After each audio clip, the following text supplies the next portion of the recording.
नमस्कार, मैं हूँ प्रतिभा चंद्रन और नवभारत के और नवराष्ट्र के महाराष्ट्र का महासंग्राम इस विशेष शो में आप सभी का स्वागत है। आप जानते हो कि हम पूरी महाराष्ट्र की यात्रा कर रहे हैं और मेरे कई सहयोगी अलग अलग जगह पर हैं। मैं खास तौर से कल्याण, डोंबिवली, नवी मुंबई, कोंकण और पश्चिम महाराष्ट्र में जा रही हूँ। आपसे कई लोगों से रूबरू करा रही हूँ आपसे। तो आज हमारे साथ है एक युवा चेहरा जिसको राष्ट्रवादी कांग्रेस शरद चंद्र पवार पार्टी ने टिकट दिया है उल्लासनगर से। ओमी जी, आपका बहुत बहुत स्वागत है। पहले तो ये जो ट्रेडिशनली अगर देखा जाए पिछले 3-4 चुनाव से, तो कुमार अयलानी और कलानी परिवार के बीच में ही अमूमन लड़ाई रही है। इस बार आप चुनाव मैदान में हैं, क्या देखते हैं? क्योंकि पिछले ये मुझे लगता है सीसॉ की तरह कभी कभी ये हुआ है। 2014 में अलग नतीजे, बाद में अलग नतीजे, इस तरह से। देखिए 2014 में मैं गणित की बात करूं जी, 2014 में जो था ट्रायंगुलर फाइट था और सेना और बीजेपी का प्री पोल अलायंस नहीं था। वो वजह से यहाँ पे शिवसेना के कैंडिडेट भी कॉन्टेस्ट किए थे। उन्हें उस टाइम पे 2014 में बहुत बड़ी मोदी लहर चल रही थी। पूरे देश भर में बीजेपी के लोग चुनकर आ रहे थे। महाराष्ट्र का एक पहला सिटिंग एमएलए था जिन्हें मेरी मम्मी ने बीजेपी के मोदी वेव में हराया था जी। उसका रीजन ये था कि ट्रायंगुलर फाइट था। उसपे शिवसेना का जो फिक्स वोट बैंक है यहाँ पे, उनको 27 से 28,000 वोट उन्होंने लिए थे जी। और हमने 43,000 समथिंग और बीजेपी ने 42,000 समथिंग। अब 2019 की अगर आप बात करें तो 2019 में सेना और बीजेपी का प्री पोल अलायंस था और दोनों के कॉमन मिला के एक कॉमन कैंडिडेट था जी। हमारे यहाँ पे जो लोकल साई पार्टी है वो भी बीजेपी के साथ थी। हमारे कुछ 18 नगर सेवक बीजेपी के साथ थे। ये सब मिलाकर के अगर आप देखेंगे तो बीजेपी को और सेना के कैंडिडेट को ओवरऑल मिला के 43,000 समथिंग वोट मिले हैं और हमें वाइस वर्सा 42,000 समथिंग वोट मिले हैं। तो ऐसे परिस्थिति में अगर आप कैलकुलेशंस देखेंगे तो कोई ये बार कोई ऐसा दिक्कत नहीं लग रहा है। और इस बार एक ये भी हो सकता है कि कई पार्टियों में कई सारे लोग हैं, कितने समीकरण बनेंगे, कितने बदलेंगे, कोई 4 तारीख को ही असल में पता चलने वाला है कि फ्रेम में कौन कौन है। क्या क्या राजनीति है, पल पल आपको कुछ ना कुछ बदलाव दिखेगा। अभी तो बहुत दिन पड़े हैं, आने वाले समय में देखेंगे क्या होता है। आपके पिताजी 4 टर्म यहाँ पर रहे, फिर मम्मी जी रहे, आपकी पत्नी भी चुनाव में, मतलब भले लोकल बॉडीज में, कॉर्पोरेशन में है, मेयर थी, और आप भी है। तो इतने साल एक साथ में, मतलब इतने साल आपका यहाँ पर प्रभाव रहा है, क्या वजह लगती है और आपको कौन से वो काम लगते हैं जो आप जनता को गिनाना चाहेंगे? देखिए, जिस वक्त मेरे पिताजी एक नगर अध्यक्ष के रूप में फर्स्ट टाइम चुनकर आए थे, 1986 की बात बता रहा हूँ। उस टाइम पे ये जो उल्लासनगर एक गांव हुआ करता था, यहाँ आपको गाड़ियां वगैरह कुछ भी नहीं दिखती थी। बैलगाड़ी और घोड़ा गाड़ी उस टाइम पे चला करती थी हमारे शहर में और दूर दूर तक लाइट का कोई नामो निशान नहीं होता था। एमएससीबी के पोल पे एक छोटा 40 वाट का बल्ब जलाया जाता था जी। तो मेरे पिताजी ने उस टाइम पे कमान संभाली थी उल्लासनगर की। Cement concrete road first time पूरे ऑल ओवर इंडिया में किधर बना था तो वो उल्लासनगर में बना था। उसके बाद में उनकी जो पॉपुलैरिटी जिस तरह से बढ़ती गई, उन्होंने चोरियां बंद करवाई। जैसे ऑक्ट्राय डिपार्टमेंट हुआ करता था हमारे शहर में, तो ऑक्ट्राय में बहुत बड़े संख्या में चोरी हो रही थी। जो जिस वक्त हमारे उल्लासनगर म्युनिसिपल काउंसिल का 5 करोड़ का बजट था, उन्होंने 6 महीने के अंदर वो बजट को 36 करोड़ का कर दिया था। उसका रीजन एक ही था कि उन्होंने चोरियां बिल्कुल बंद करवा दी। उसके बाद डेवलपमेंट के ऊपर सारे पैसे खर्चे किए गए और जितने भी आज आप रोड दिख रहे हैं वो मैक्सिमम जो है वो मेरे पिताजी के टाइम का सीमेंट कंक्रीट रोड बना हुआ है। और क्वालिटी भी, आज एक एग्जांपल मैं देना चाहूंगा, हमारा कल्याण बदलापुर रोड जो है जी, तो वहाँ पे रोड कटिंग हुआ है और रोड एक्सपांड कर रहे हैं। तो जो नया जो टेंडर जो इशू हुआ है, तो जो पुराना रोड जो बना हुआ है आज से 30 साल पहले, वो छोड़ के बाकी का जो रोड बनाना है उसका टेंडर किया गया, यानी कि वो अब तक इतना मजबूत है कि और वो 50 साल चलेगा, उसको बनाने की जरूरत नहीं जी। पड़ेगी। तो हम जो है डे वन से हमारा जो एक ही तरफ सोच चलती है कि हमारा शहर डेवलप कैसे किया जाए। अभी आने वाले समय में हमारा जो आज के टाइम पे एक दो जो बर्निंग इश्यूज है, जी। वो है एक रोड का। कि अभी आप भी आए होंगे, आप बाय रोड ही आए हैं, आपको कितने खड्डे मिले होंगे वो मुझे कुछ बताने वाली बात नहीं है। हमारे यहाँ पे सीमेंट कंक्रीट रोड जो 20% अभी बैलेंस है, तो हमारा वो प्रयास रहेगा कि वो जो बैलेंस जो 20% है वो हम रोड बनाए।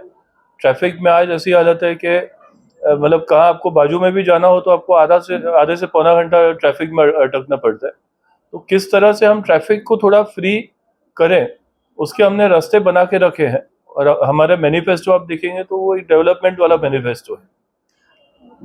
गोवा में जो आपका कन्वेंशन था टीम ओमी कलानी, तो उसके पीछे आपका थॉट प्रोसेस क्या था, क्या कंसेप्ट था और उसका आउटकम क्या है?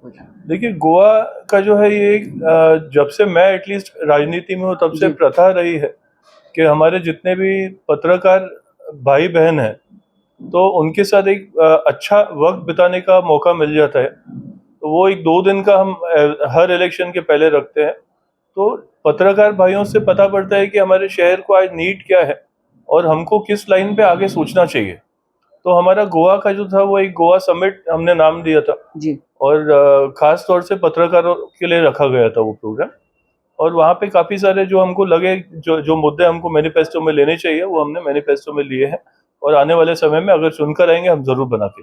आपके परिवार को इस यहाँ की जनता ने काफी प्यार भी दिया है कई लंबे अरसे तक, चाहे निर्दलीय के तौर पर हो या कांग्रेस की टिकट पर भी आपके पिताजी चुन के आए थे, निर्दलीय थे जहाँ भी 4 टर्म चुन के दिया था। लेकिन इसके बावजूद एक ये भी है कि आपके लिए एक मुश्किल दौर भी गुजरा है और एक कानूनन लंबी लड़ाई भी लड़नी पड़ी है। ये सारा मुश्किल दौर और इसको संभालते हुए जनता के मुद्दों पर डटे रहना, ये सब कैसे मैनेज? देखिए, मैं जहाँ तक आपने बोला ये बात बहुत हकीकत है। 1992 में जब मेरे पिताजी फर्स्ट टाइम अरेस्ट हुए थे, तो उस टाइम पे ऐसा पोजीशन था, ये कलानी महल जहाँ हम बैठे हैं जी। यहाँ पे किसी को पुलिस का इतना बंदोबस्त किया गया था कि किसी को अंदर आना अलाउड नहीं था। हमें स्कूल जाने से रोका गया था कि हम स्कूल नहीं जा सके, हमारी पढ़ाई लिखाई पे बंदिश आ गई थी, जो पुलिस डिपार्टमेंट की तरफ से बहुत हमारे खिलाफ किया गया। तो हमने बहुत कठिन समय वो गुजारा है। उसके बाद में बहुत मुश्किलों से हम 2001 में इन चीज़ों से बाहर निकले और पिताजी को बेल मिला जी। फिर 2013 में उनको कन्विक्शन हुआ और अभी वो बाहर है। यानी कि आए दिन हमने बहुत तकलीफ तो देखी है। आज मैं एक सिंपल चीज आपसे पूछना चाहूंगा, ऑल्दो इंटरव्यू आप ले रहे हैं, लेकिन मैं आपसे एक चीज पूछना चाहूंगा कि कोई भी आदमी 17 इयर्स जेल में रहने के बाद वो आके पहला तो यही चाहेगा कि मैं खुशी खुशी अपने परिवार के साथ रहूं। आज हमारे पास सब कुछ है, लेकिन ये ऐसे इंसान है कि वे शहर के बारे में इतना सोचते हैं कि खुद 17 साल रहकर आए हैं, खुद तकलीफ से गुजर चुके हैं। आज मुझे बोला है कि ओमी अभी अभी तुम्हारा नंबर, अभी तुमको इस शहर की सेवा करनी, तुमको चाहे जेल जाना पड़े तुम जेल जाना। उस चीज मतलब ऐसा कौन पिता होगा जो अपने बेटे को बोलेगा कि जिस रास्ते पे मैं था तो वो डेवलपमेंट का रास्ता तुम तो। फिर अभी जो इतने साल से लंबा आपका सफर रहा है राजनीति में परिवार का पूरा, क्या सीखा आपने और क्या सीख ली कि आगे बढ़ते समय टेकअवेज क्या है आपके? मेरे पिताजी को मैं पिताजी बाद में मानता हूँ जी। पहले मैं उनको अपना मेंटर मानता हूँ। मैं जो कुछ भी हूँ या जो कुछ भी सीखा हूँ आज उनकी देन है, उनकी सोच है। और पहले ठीक है 2-3 इलेक्शन हमने बिना पिताजी के निकाला, तो पहले सिंगल इंजन था, मेरा मानना है अभी हम डबल इंजन बन के काम करेंगे। जी बिल्कुल, इस बार चुनाव में वो है। और पवार साहब ने जब टिकट का ऐलान किया तो पार्टी की ओर से पहले आपको बुलाया गया था और दूसरा शिंदे साहब के साथ भी आपके अच्छे रिश्ते हैं आपके परिवार के। है बिल्कुल। तो वो सारा इक्वेशन, ये सारा गणित अभी इस बार कैसे जमेगा? रिलेशन एक अपनी जगह पे, जैसे मेरी डॉक्टर श्रीकांत शिंदे साहब से गहरी दोस्ती है जी। तो उनका जब खुद का इलेक्शन था उस टाइम पे मैंने उनको बोला था कि मैं ओपनली वन साइडेड आपके लिए काम करूंगा, जस्ट इन फ्रेंडशिप। और मैंने पहले सभी पत्रकारों को ये बताया था कि मेरा उनसे कोई भी डिमांड नहीं रहा है या कोई भी कंडीशन के मैं आपको अभी मदद कर रहा हूँ, आप मुझे बाद में मदद करना। मुझे पता है कि उनकी जो महायुति है उनकी, तो उनको महायुति के साथ ही रहना पड़ेगा और ना ही मैं उनसे अभी एक्सपेक्ट करता हूँ कि वो मुझे कोई मदद करे। पवार साहब का जहाँ तक सवाल है, वो मतलब वो और हम एक फैमिली है। जी बिल्कुल। और उन्होंने आज से एक 15-20 दिन पहले ही उन्होंने मुझे बोल दिया था कि मम्मी बेटा तुम जाके तुम्हारा काम चालू करो और एबी फॉर्म तुमको घर तक पहुंच के मिलेगा। और वैसे ही उन्होंने किया, जो शब्द दिया उन्होंने पूरा किया। एबी फॉर्म खुद उन्होंने घर पे भिजवाया। लड़ाई आसान लग रही है इस बार, क्योंकि एक आघाड़ी की ताकत भी है, मतलब एक कंसोलिडेटेड ये रहेगा क्या? आसान तो कोई भी चीज नहीं होती, मेहनत हर चीज के लिए करना पड़ता है। हम जी जान से मेहनत करेंगे और कोशिश करेंगे कि हमारे शहर का जो भला कर सकेंगे हम वो करेंगे। टॉप मोस्ट प्रायोरिटी 3 काम अगर चुन के आए तो? हाँ, 3 काम में जो फर्स्ट है, जो ब्रिज है प्रेम ऑटो कल्याण से लेके शांति नगर जगदीश दुग्धालय का, वो एक ब्रिज हमने खासदार साहब को बोल के सैंक्शन करवाया है। 400 करोड़ का उसका टेंडर इशू हुआ है जी। पहला काम वो कराऊंगा, जिससे शार्ट ब्रिज जो है उसका पूरा जो ट्रैफिक है वो डाइवर्सिफाई होएगा।